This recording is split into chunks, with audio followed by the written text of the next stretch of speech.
हम सिर्फ लाहौर की बात कर रहे हैं शहजाद, लेकिन रिसर्च में ये भी सामने आया है, जो एनवायरमेंटल एक्सपर्ट्स हैं वो ये राय समझते हैं कि जी लाहौर की तो बात हो जाती है क्योंकि वहाँ कुछ ना कुछ जो पब्लिक के अलावा प्राइवेट एंटिटीज़ हैं उनके पास ऐसा मैकेनिज्म या ऐसे आलात हैं जो एयर क्वालिटी नाप लेते हैं। जी अलीना, बहुत शुक्रिया। ये आपने जो कहा कि दूसरी जगहों पे तो एयर क्वालिटी हम देख ही नहीं सकते, मेजर नहीं कर सकते। मेरे ख्याल से उससे बड़ा रीजन ये है कि जो बड़े शहर होते हैं वो ज्यादा फोकस में रहते हैं, खबरों में रहते हैं, और आपको पता है कि हुकूमतों का भी फोकस वहां पे होता है कि जो बड़े शहर के लोग हैं उनको कैसे रिलीफ दिया जाए। इसलिए मेरे ख्याल से जो आसपास के इलाके हैं वो नजरअंदाज भी हो जाते हैं। लेकिन ऐसा मसला नहीं है कि लाहौर में ही सिर्फ ये इशू है, जो आसपास के इलाके हैं, गांव देहात है, वहां पे भी ये एक इशू तो बहरहाल है। लेकिन देखें, अब जो इसका सवाल आपका है कि क्यों नहीं हम काबू पा सके, क्योंकि हम हर साल फायर फाइटिंग करते हैं। जब भी ये मसला सामने आता है तो फिर आप एडॉक बेसिस पे मेजर्स देते हैं कि अब क्या बंद करते हैं। कहीं किसी इलाके में रिक्शे बंद कर दें, कहीं मोटरसाइकिलें बंद कर दें, कोई इंडस्ट्री बंद कर दें, शादी हॉल 10 बजे बंद कर दें, बारबेक्यू का जो कुकिंग हो रही होती है वो हम 10 बजे के बाद ना होने दें। ये एडॉक मेजर्स है। इससे आप क्या करेंगे? आप कुछ हद तक शायद एयर क्वालिटी थोड़ी सी बेहतर कर लें कुछ हफ्तों के लिए, कुछ दिनों के लिए, वो भी अगर हो सके, अगर इस पर अमल दरामद हो सके। लेकिन असल इशू ये कि लॉन्ग टर्म मेजर्स आपने लेने हैं जो हम नहीं ले रहे हैं। एक जो बड़ी अच्छी आपने अभी बात की अर्बनाइजेशन की है, और ये मसला इस पूरे मुल्क का है कि हर सूबे में एक शहर है जो अपने कैपेसिटी से ज्यादा लोगों को बसा रहा है, वहीं पे सारी एक्टिविटी होती है, वो मरकज बन जाता है। तो चाहे स्टूडेंट्स हो, बेहतर तालीम के लिए आना हो, अगर सिंध का होगा वो कोशिश करेगा मैं कराची में आ जाऊं, पंजाब का होगा वो कहेगा मैं लाहौर जाऊं, वहां जाके पढ़ूं, बलूचिस्तान में होगा वो कहेगा मैं क्वेटा में जाके पढ़ूं, क्योंकि आपका जो फोकस है वो सिर्फ एक बड़े शहर की डेवलपमेंट पर है। अगर इसी तरह की जितनी तरक्की आपने लाहौर को दी है पंजाब में, उतनी तरक्की आप दूसरे शहरों को दे रहे होते, जहां पे लोगों को अच्छी एजुकेशन मिलती, जहां अच्छी फैसिलिटीज मिलती, जहां उनके लिए रोजगार के मौके होते, जहां अच्छे अस्पताल होते हैं। यहाँ तो आपको पता है ना कि अगर आप इस्लामाबाद के कभी अस्पतालों में आके देखें, खैबर पख्तूनख्वा से भी लोग आए हुए होते हैं यहाँ पे इलाज करने के लिए। इसी तरह जिसको अच्छा इलाज चाहिए वो जाएगा लाहौर में जाके इलाज करवाएगा, क्योंकि उसको पता है मेरे आसपास गांव में या शहरों में अच्छे अस्पताल की फैसिलिटी नहीं होगी। ठीक है, तो ये मसला है जब आपका सारा फोकस होता है कि एक दो शहरों को हम अच्छा बना दें और बाकी जगह आप तरक्की नहीं कर रहे होते। तो जब अच्छे रोजगार के मौके देंगे, एजुकेशन उनको वहां अच्छी मिलेगी, तो ये जो सारा एक कंसंट्रेशन है जो कि एक शहर में होता है वो नहीं होगा। और यही इस वक्त एक बुनियादी वजह नजर आ रही है कि लाहौर में, जिसको एक अरसे से हम कह रहे हैं कि कंक्रीट जंगल बन चुका है, सारी ग्रीनरी आपने वहां पे खत्म कर दी। तो अब जो इसमें रहा है, परवेज इलाही साहब रहे हैं, शहबाज शरीफ साहब ज्यादा अरसे रहे हैं, वो जवाब दें कि जब आपने ये किया था तो आपकी प्लानिंग क्या थी। आज अगर आप कहते हैं कि ये मसला सियासी नहीं है, ये दो मुल्कों का नहीं है, हम इंडियन पंजाब से भी मिलकर काम करेंगे क्योंकि बच्चों की सेहत का मसला है, तो जो आपने इतने अरसे तक प्लानिंग की है, जो बल्कि मिस प्लानिंग की है, उसका जवाब दे कौन है? आज अगर ये जहरीली हवा आपको नसीब बच्चों को मुयसर हो रही है, कौन है इसका जिम्मेदार? आप क्या इसका हल ये कि आप बच्चों के स्कूल बंद कर दें? ये तो नहीं हो सकता हर साल।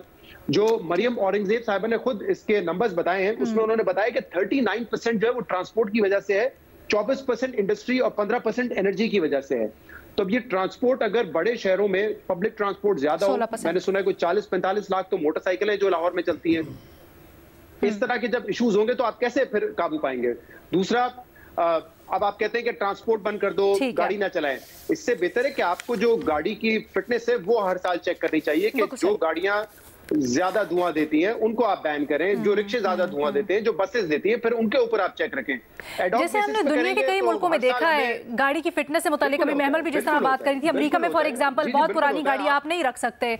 मजहर अब्बास साहब, आप क्या समझते हैं? जी बिल्कुल सही शहजाद, आपका पॉइंट आ गया। थोड़ा सा डिस्कशन को आगे बढ़ाते हैं, एक दो सवाल और है।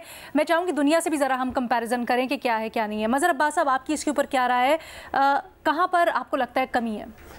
देखिए, मैं 80 से रिपोर्टिंग कर रहा हूँ इन इश्यूज़ के ऊपर। इस शहर का मैं आपको बता दूं, इस शहर में हर इलाके, हर कराची की हर इलाके में छोटी छोटी फैक्ट्रीज बनाई हुई हैं। अब कमर्शलाइजेशन, एक तो ये कि हम तबाही का इंतज़ार करते हैं, जब तबाही आती है तो उसके बाद हम जागते हैं, क्योंकि एक रिएक्शन वाली कौम है हम। कोई एक्सीडेंट होगा तो फ्लाईओवर बनेगा, कोई हादसा होगा तो अंडरपास बनेगा, कोई आग लगेगी तो फैक्ट्री की वो होगी, आप साइट इलाके ले लें। और सबसे ज़्यादा जो खौफनाक पिछले चंद सालों में हुई है वो ये कि रेजिडेंशियल एरिया में कमर्शलाइजेशन, हर जगह बारबेक्यूज़, आप चले जाएं, पूरे लाहौर में चले जाएं, पूरे कराची में चले जाएं, आप रेजिडेंशियल एरिया में कमर्शलाइजेशन नहीं कर सकते, आप बारबेक्यूज हर जगह नहीं खोल सकते। हद तो यह है कि एयरपोर्ट के इर्द गिर्द खोलिए जिस पे बाकायदा सिविल एविएशन ने लिखा था कि भाई ये हादसा हो सकते हैं इसकी वजह से। तो शादी हॉल्स आप देख लें, शादी हॉल्स में क्या होता है, ये सारी चीज़ें मल्टीप्लाई करती है ना। अब ट्रांसपोर्ट ले लें, ट्रांसपोर्ट क्या, ये फिटनेस सर्टिफिकेट या 40 साल पुरानी बसें इस शहर में चल रही हैं, और आई एम श्योर लाहौर वगैरह में भी। रक्शे ले लें आप, किसने, कौन जिम्मेदार है इसका? देखिए, रिएक्शन, करप्शन एंड कमीशन, ये इतना मैसिव है। दूसरा, सिविक सेंस ही नहीं है। हमारी कभी भी किसी पॉलिटिकल पार्टी की प्रायोरिटी सिविक गवर्नमेंट्स रही नहीं है।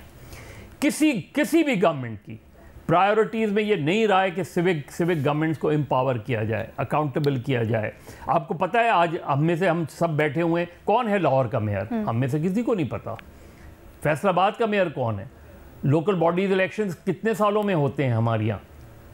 उनको, ये सारी चीज़ें सिविक इश्यूज़ हैं, ये सिविक इश्यूज़ हैं जिनको प्रोविंशियल गवर्नमेंट्स ने टेक ओवर किया हुआ है और हल कोई नहीं निकाल रहे। शहर में मैसिव ट्रांसपोर्ट बढ़ती आप बताएं कि कराची में, लाहौर में, इन जगहों पे ट्रांसपोर्ट कितनी बढ़ी है, हाई राइज बिल्डिंग्स कितने इजाफा हुआ है, उन हाई राइज बिल्डिंग्स के नीचे क्या होता है, एक्टिविटी होती है, ट्रांसपोर्ट कितनी। तो आप आउट ऑफ कंट्रोल है। ये जो प्लानिंग है ना, ये फाइल्स में इतनी, मेरे घर पे पड़ी हुई है इतनी फाइलें पड़ी हुई हैं जिसमें ये सारी रिपोर्ट्स हैं कि जी इसको इस तरह किया जाएगा। की बुनियाद पे प्लानिंग कोई नहीं होती, और अगर प्लानिंग होती भी तो एग्जीक्यूशन, या सब प्लानिंग होती है अलीना, सब प्लानिंग होती है, फाइल्स में रहती है सिर्फ। ठीक है भाई ना सर, एग्जीक्यूशन नहीं होती ना, एग्जीक्यूशन नहीं होती। इतनी अहम आपने बात की है पब्लिक ट्रांसपोर्ट की, हालांकि लाहौर में, पंजाब में, कराची से ज़्यादा बेहतर पब्लिक ट्रांसपोर्ट है, बट उसको हम किस तरह से इंसेंटिवाइज करें ताकि ज़्यादा से ज़्यादा लोग इस्तेमाल करें। पेरिस के अंदर आपको पता है कि हफ्ते में एक दिन एनवायरनमेंट डे बनाया जाता है, जहाँ पर जितनी भी पब्लिक ट्रांसपोर्ट है उसके ऊपर या तो सस्ते में आपको टिकट मिलती है, या फिर आपको वो पूरा दिन फ्री में आप ट्रैवल कर सकते हो। तो जितने लोग हैं वो अपनी गाड़ियां घर पे ही पार्क करते हैं और ट्रांसपोर्ट का जो पब्लिक ट्रांसपोर्ट का निज़ाम है उसको इस्तेमाल करते हैं। महमल कुछ ऐड करना चाह रही थी, महमल का जी पॉइंट लेने, महमल लेकिन प्लीज बिल्कुल मुख्तसर जी मैं सिर्फ अलीना ये कहना चाह रही कि एक्चुअली भट्टी साहब ने बहुत अच्छी बात की जो इन्होंने रूडा वाली एग्जांपल दी है, क्योंकि असल में ये बात है कि हमारे यहाँ एग्रीकल्चर वाले जो लैंड है उस सारे को आप सोसाइटीज बना के, जाहिर बात है जब आपको एग्रीकल्चर से लोग इतना, कई फार्मर्स नहीं कमा रहे होते, तो जब उनको होता है कि सोसाइटी बन जाएगी यहाँ पर तो हमें पैसा भी ज्यादा मिल जाएगा। अच्छा, रूडा तो खैर वैसे ही बहुत ज्यादा इलीगल भी उसके अंदर काम है ना, उसके अंदर तो कब्जा भी बहुत ज्यादा हो रहा है, जिस तरीके से एग्रीकल्चर लैंड को छीना जा रहा है। तो ये चीजें गवर्नमेंट की रिस्पॉन्सिबिलिटी बनती है कि बजाय ऐसे प्रोजेक्ट्स को वो एडवर्टाइज करें और ओनरशिप लें, उनको बंद करने चाहिए। इसके अंदर ये हमें ये नहीं देखना चाहिए प्रॉफिट किसको हो रहा है या वेस्टेड इंटरेस्ट किसके है। आप देखें कि आपके मुल्क को कितना नुकसान हो रहा है कि इस तरह के जो प्रोजेक्ट है, लोग, आम लोगों की जमीनों पर कब्जे भी हो रहे हैं, और दूसरा आप ग्रीन को ब्राउन करी जा रहे हैं। ठीक है, ग्रीन बेल्ट खत्म कर दिया। अच्छा, लेकिन एक चीज भी थी, हमारे पास बहुत से दुनिया के शहरों की मिसालें, जैसे फॉर एग्जांपल चाइना को ले लेते हैं, वहाँ पर भी बड़ा मसला था एयर पोल्यूशन का, लेकिन उन्होंने इसके ऊपर काबू पाया है। मैं चाहती थी ज़रा इसके ऊपर भी हम बात करें, अगर किसी के पास इंसाइट हो कि दुनिया के मुख्तलिफ ममालिक ने क्या मैकेनिज़म्स अपनाए और उसके अंदर क्या उनको जो रिजल्ट्स मिले, हम उससे कोई इस्तेफादा कर सकते हैं। अलीना, हर जगह सिविक्स जो आप देख लें, हर जगह के मेयर उठा लें, हर जगह की सिविक गवर्नमेंट्स उठा लें जी, ये सारी रिस्पॉन्सिबिलिटी सिविक गवर्नमेंट्स की होती हैं। यहाँ सिविक गवर्नमेंट्स एग्जिस्ट ही नहीं करती, इसलिए कि प्रोविंशियल जो अथॉरिटीज़ हैं, प्रोविंशियल गवर्नमेंट्स हैं, वो सिविक एम्पावरमेंट पे बिलीव ही नहीं करती। ये बेसिक इशू है आपका। बिल्कुल सही कह रहे हैं।